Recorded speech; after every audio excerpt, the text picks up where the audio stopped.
ચાલો good morning વિદ્યાર્થી મિત્રો. ચેપ્ટર 3ના સ્વાધ્યાયના થોડાક દાખલા છે જે અત્યાર સુધીમાં જેટલા ટોપિક ચાલ્યા છે એના પર આધારિત એક્ઝામ્પલ્સ છે, તો આપણે એ કરીએ છીએ.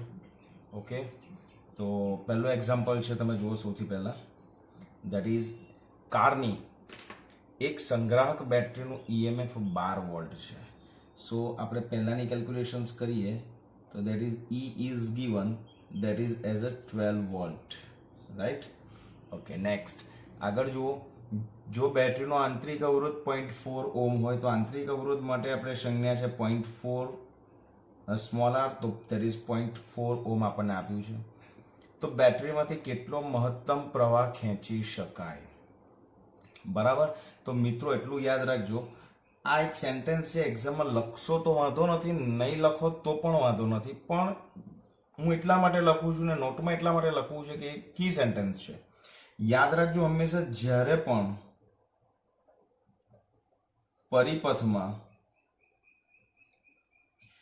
બાહ્ય અવરોધ, જો અહીંયા આપ્યો જ નથી તમને, રાઈટ, તો જ્યારે પરિપથમાં બાહ્ય અવરોધ કેપિટલ આર શૂન્ય હોય ત્યારે બેટરીમાંથી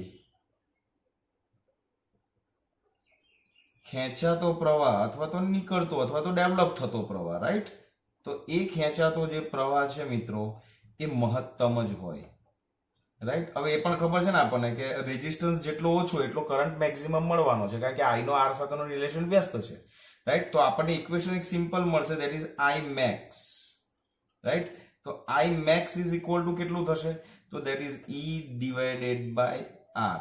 તમને આમ તો ઇક્વેશન ભણે તો આર પ્લસ કેપિટલ આર હતું, પણ આર આપણને અહીંયા આપ્યો જ નથી, દેટ મીન્સ કે કેપિટલ આર આપણે 0 કન્સિડર કરીએ છીએ, તો આપણને મળશે દેટ ઇઝ 12 ભાગ્યા 0.4.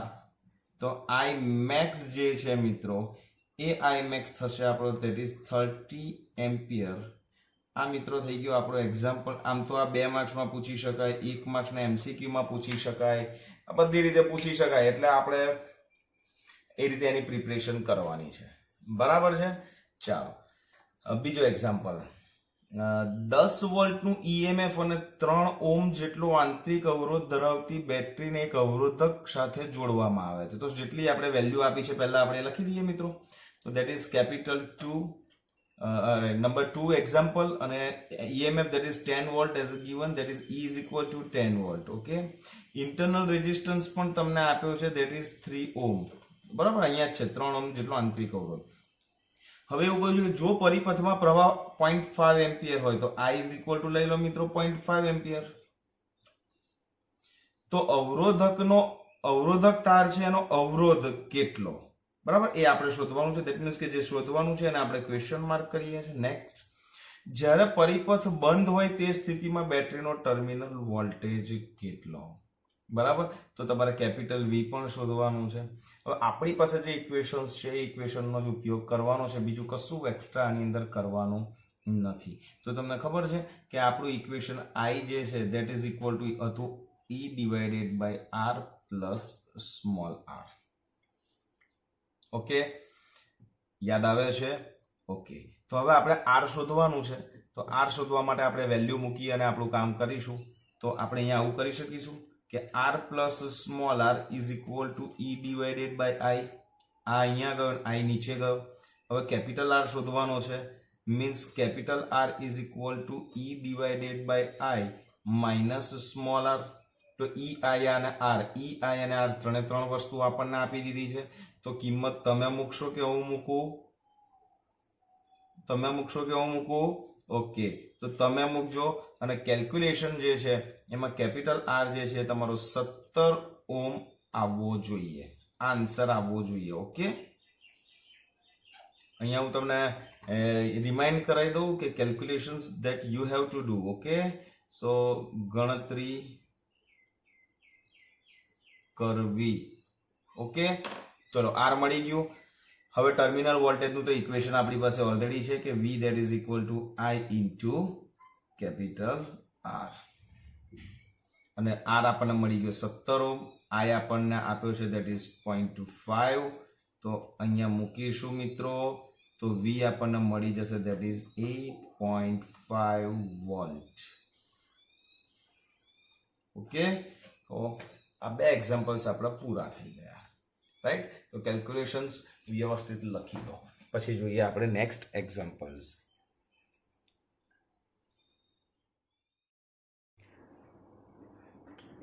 ચાલો, ત્રીજો એક્ઝામ્પલ છે કે જેમાં 1 ઓમ 2 ઓમ અને 3 ઓમના 3 અવરોધો શ્રેણીમાં જોડેલા છે.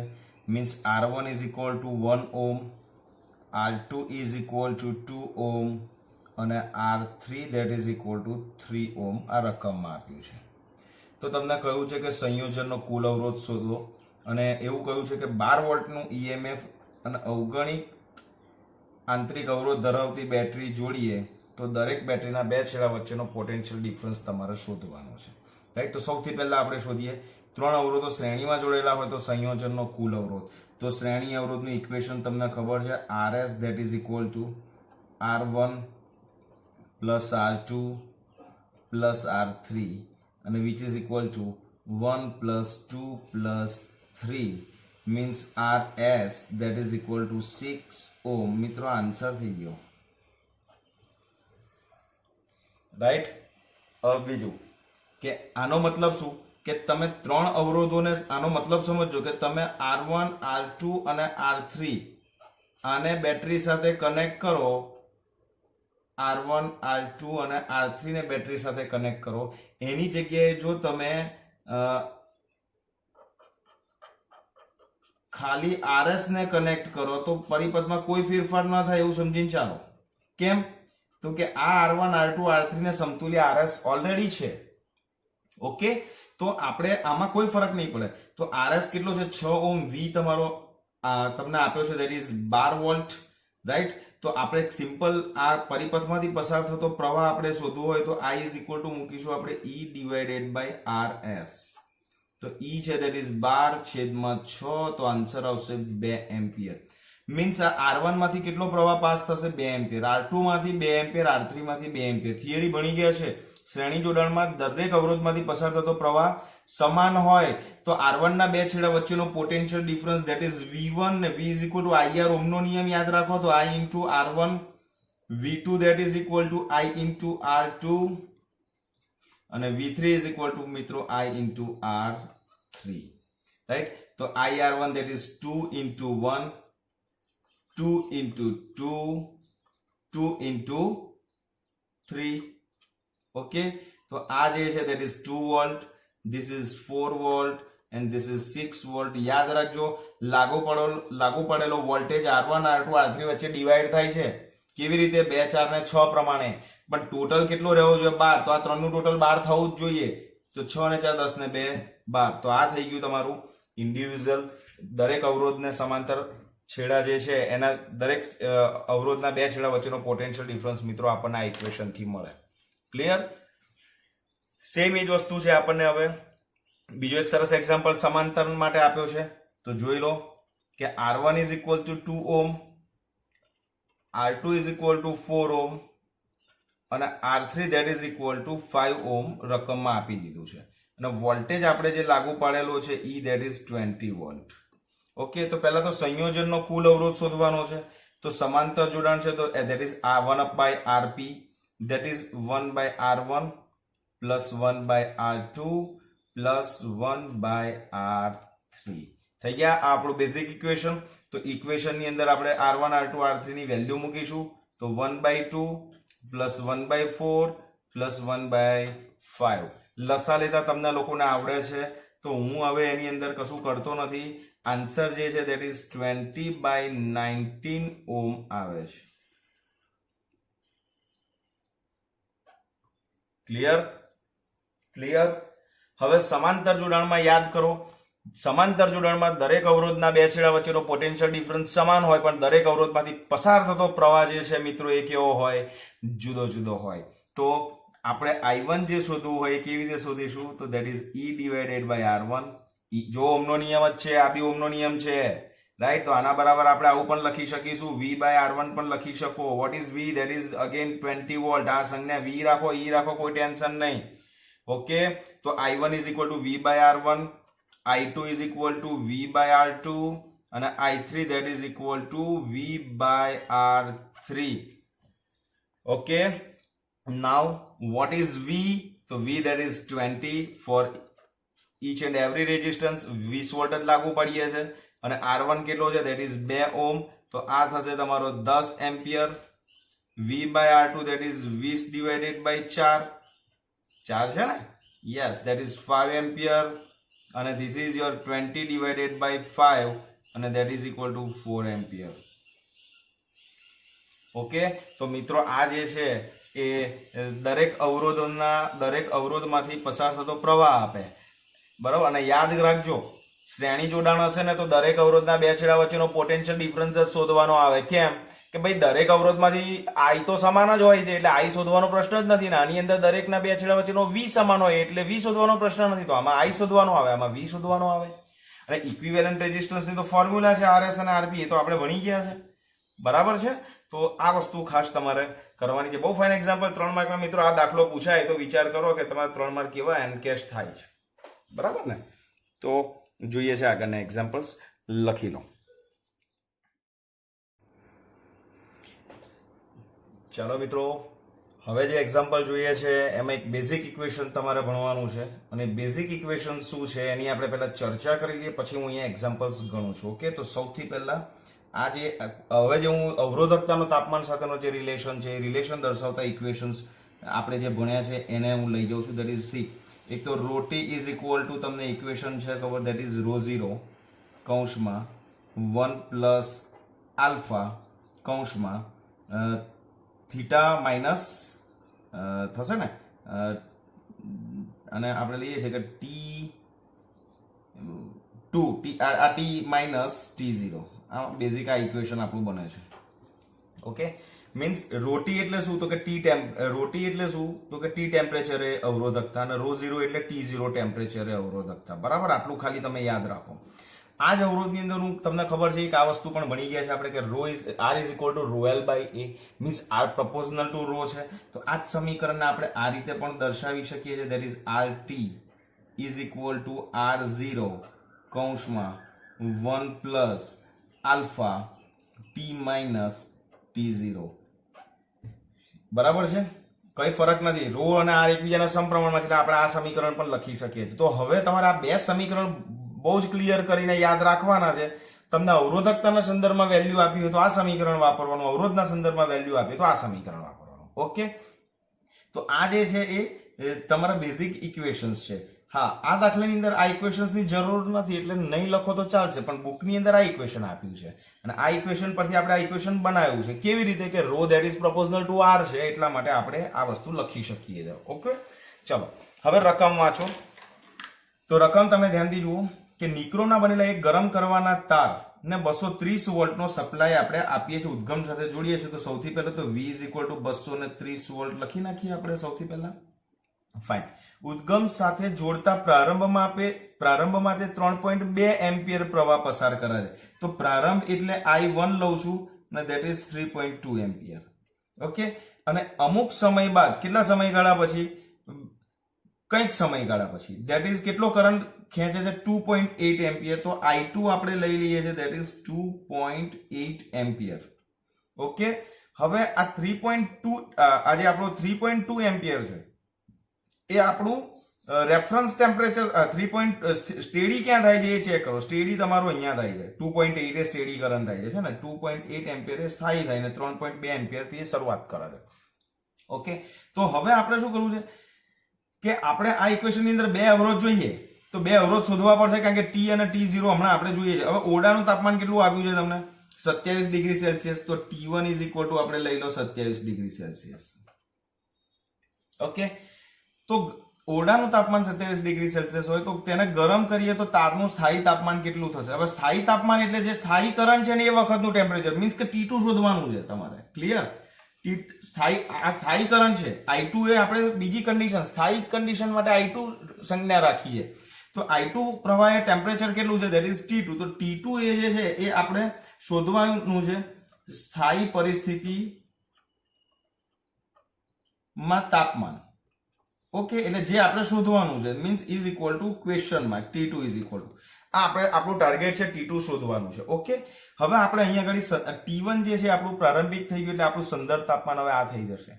ઓકે, હવે તમે જુઓ કે રકમની અંદર આલ્ફાની વેલ્યુ આપી દીધી છે, તો એ આલ્ફાની વેલ્યુ કેવી આપી છે એ ચેક કરો. તો કે ડિગ્રી સેલ્સિયસમાં છે, તો આપણે ટેમ્પરેચર પણ ડિગ્રી સેલ્સિયસમાં છે, તો હવે એકમનું કન્વર્ઝન અહીંયા આપણે કરવાનું નથી, આ યાદ રાખજો. તો આલ્ફા જેવી વેલ્યુ આપી છે એને લખી દો 1.7 into -4 degree Celsius inverse. Okay, તો હવે આપણું જે ઇક્વેશન છે, ઇક્વેશન શું બનશે કે આપણે T2 ટેમ્પરેચર શોધવાનું છે, મીન્સ કે આપણે T ટેમ્પરેચર શોધવાનું છે આ ઇક્વેશન પ્રમાણે, બરાબર. T0 એટલે પ્રારંભિક થઈ ગયું સંદર્ભ તાપમાન. તો આ જે છે ને આપણે સંદર્ભ લઈશું, આપણે સંદર્ભ તાપમાન. હવે આખું ઇક્વેશન 1 અને T ના ફોર્મેટમાં બનાવવું હોય તો શું બને જુઓ. તો કે RT એટલે કયું ટેમ્પરેચર છે આપણું? T temperature. T ટેમ્પરેચર એટલે થશે આપણો R2. તો R2 is equal two R0 એટલે સંદર્ભ તાપમાનને અવરોધ, ધેટ ઇઝ R1 કૌંસમાં 1 પ્લસ આલ્ફા કૌંસમાં T, આ T જે છે એ આપણું T2 થશે, રાઈટ, અને માઇનસ T1. આ આપણું ઇક્વેશન કમ્પ્લીટ થઈ ગયું. આ ઇક્વેશન ની અંદર મિત્રો યાદ રાખો કે alpha that is given, T1 that is given, T2 જે છે આપણે શોધવાનું છે. તો R1 અને R2 આપણે જોઈએ. ક્લિયર? તો સૌથી પહેલા આપણે R1 અને R2 શોધીએ છીએ. તો R1 શું છે? તો કે R1 એટલે સંદર્ભ તાપમાન, સંદર્ભ તાપમાન એટલે ઓરડાનું તાપમાન. તો ઓરડાના તાપમાને અવરોધ આપણે પહેલા શોધીએ, તો એ અવરોધ ધેટ ઇઝ R1 થશે, રાઈટ. તો R1 is equal to V divided by I1. What is V? તો V that is 230 divided by I1 that is 3.2. Okay, તો R1 ની વેલ્યુ આપણને મળે છે 71.875 ઓહ્મ. ઓકે, હવે આપણે સ્થિર તાપમાન શોધવાનું છે, સ્થાયી તાપમાન શોધવાનું છે. તો સ્થાયી તાપમાને કરંટ કેટલો છે? તો કે 2.88. તો એના માટે આપણે R2 શોધીશું સ્થાયી તાપમાને, રાઈટ. તો R2 is equal to V divided by I2. તો that is 230 as it is divided by 3.2 ની જગ્યાએ આપણે લઈશું that is 2.8. તો એ વખતે આપણને રેઝિસ્ટન્સ 82.143 ઓહ્મ મળશે. ચાલો હવે આ ઇક્વેશન જે છે એ સમીકરણ 1 લઈએ. આ ગ્રીન કલરનું છે, લખવાની હમણાં જરૂર નથી, આ સમજાવવા માટે છે. આના પછીના એક્ઝામ્પલ્સમાં આ ડિસ્ક્રિપ્શન નહીં આપું, સીધું ઇક્વેશનથી આપણે કામ કરીશું. ચલો R1 R2 મળી ગયું, T2 શોધવાનું છે, T1 ને આલ્ફા આપ્યું છે. હવે મારો કોઈ રોલ છે અહીંયા આગળ મિત્રો 100%.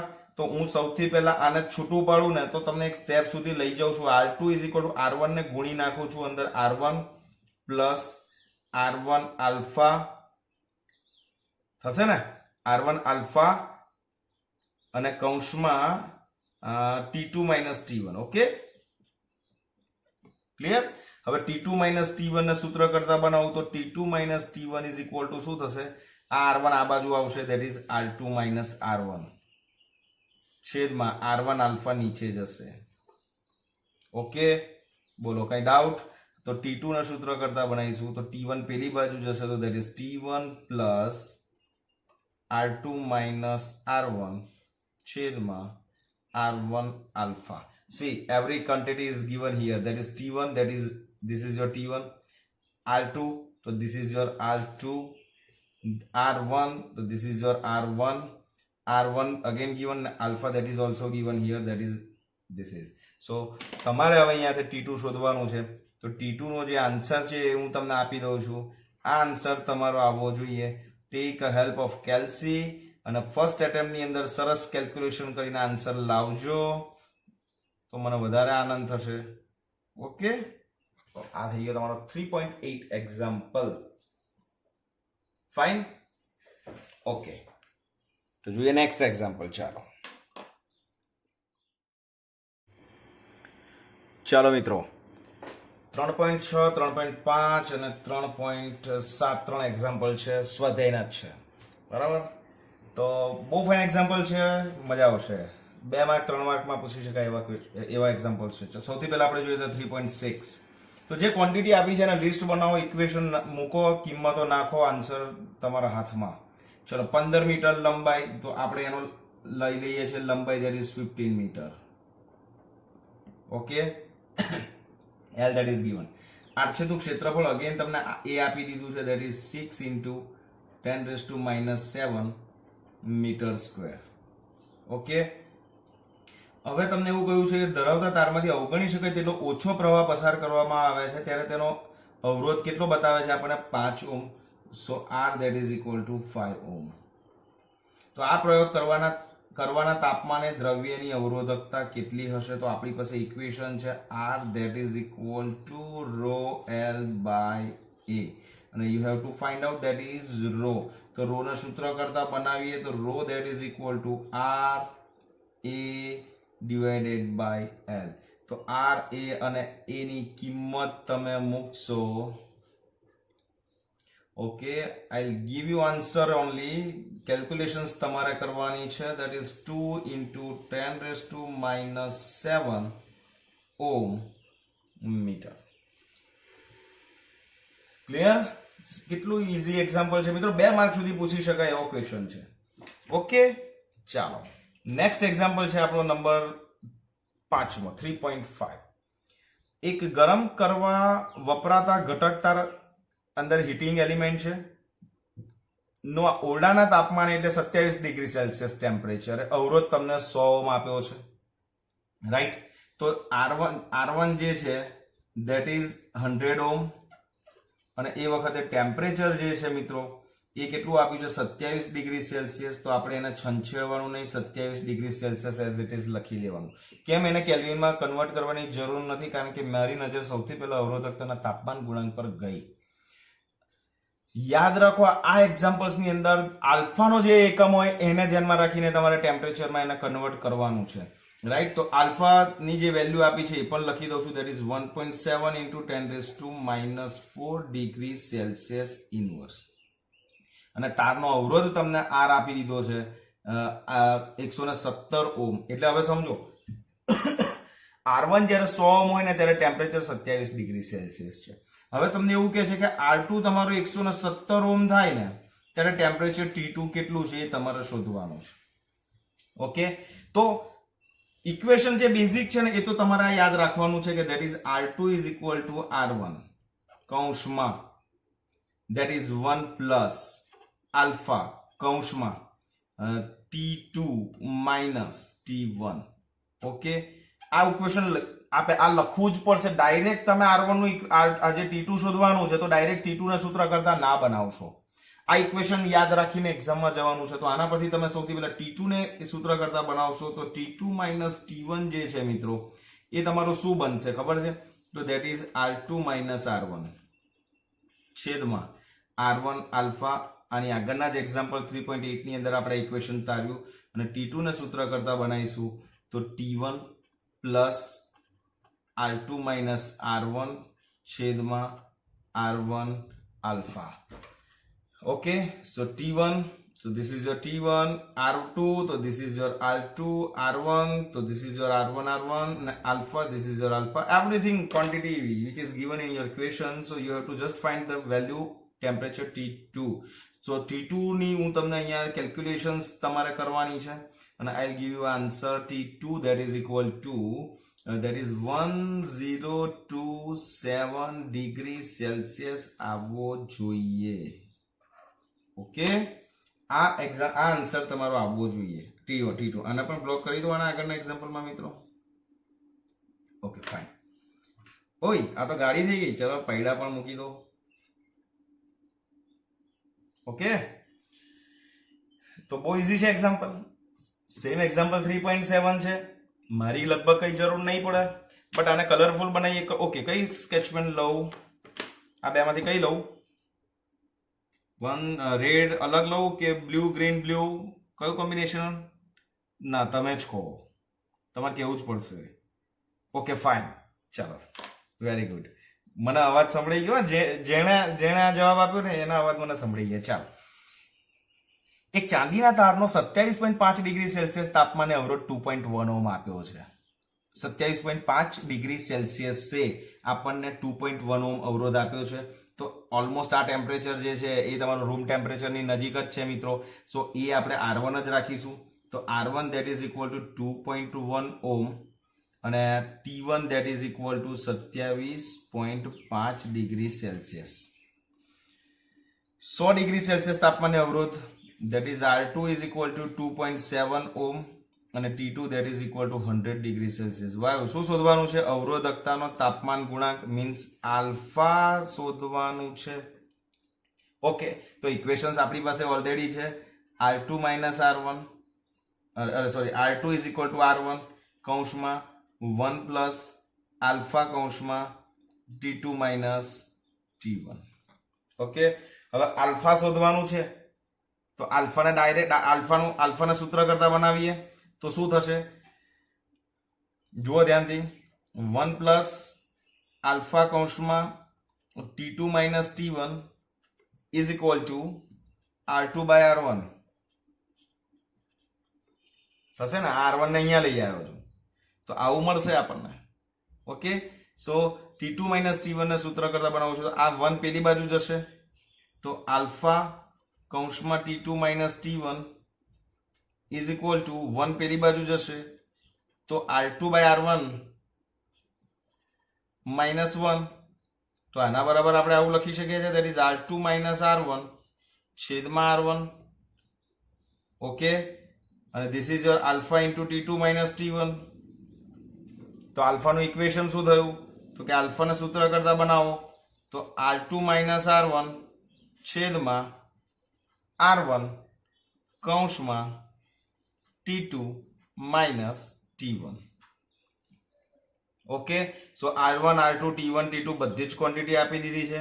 આલ્ફા તમારે શોધવાનો છે. આલ્ફા શેમાં મળશે? ડિગ્રી સેલ્સિયસ ઇન્વર્સમાં મળશે. એટલે આલ્ફા જે છે that is 0.0039 degree Celsius inverse answer આવવો જોઈએ.